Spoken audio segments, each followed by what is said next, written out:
Alors, je vais pas me faire que des amis, c'est sûr que je rebondis au short où je parlais, en gros, de l'Afrique, l'Inde, où on voit qu'on a, quand on a une certaine immigration, un nivellement par le bas, quand elle devient trop importante et qu'il y a vraiment une forme de ce qu'on appelle le grand remplacement. Enfin voilà, tout ça pour dire qu'il y a des pays productifs et des pays improductifs en fait. Alors on est toujours improductif par rapport à quelque chose. Si on était tous africains, on vivrait à la cool, pas de problème. Bon, par contre, on pourrait pas voyager, on n'aurait pas les antibiotiques, il y aurait un tas de trucs, on aurait peut-être des plantes, voilà, mais un tas de trucs qu'on n'aurait pas et des trucs qui marchent pas non plus. Je suis pas le premier à faire l'apologie de la médecine moderne, mais en même temps, c'est ce jeu de polarité.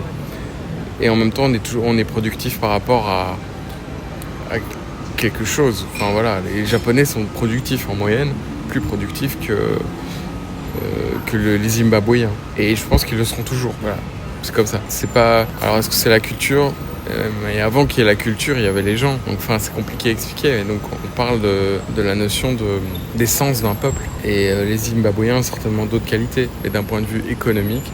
Et c'est là quand je parle de ça, ça peut blesser des gens, je sais bien.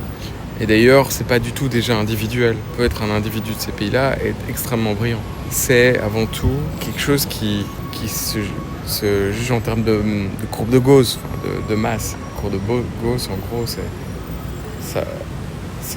en fait, ça concerne tout le monde et personne individuellement. Donc voilà, c'est vrai que c'est pas évident parce que j'ai eu ça une fois quand j'avais une conversation, ça peut blesser des gens, où je disais qu'en moyenne, sur les applis de rencontre, les hommes asiatiques plaisent moins aux filles, quelles que soient les filles.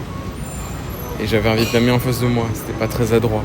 Et c'est pas une question de taille de pénis. Elles ont pas encore vu Alors on pourrait dire qu'il y a un mythe. Non, c'est pas à cause de ça. C'est vraiment... si on prend des visages, c'est des traits que les femmes jugent comme des traits de force masculins. Et inversement, les hommes vont préférer les filles asiatiques ou blanches au détriment des femmes africaines. Parce qu'il y a la même chose, il y a des traits de visage féminins ou pas. Et c'est comme ça. On peut rien y faire. Après, on peut faire faire de la chirurgie esthétique. Mais en fait, si, on peut y faire. Si on comprend, on peut y faire. Justement, ça qui est dommage, quand on donne pas aux gens les infos, on peut être noir et devenir Michael Jackson, quoi. Vous voyez ce que je veux dire ? Bon, je prends un exemple extrême.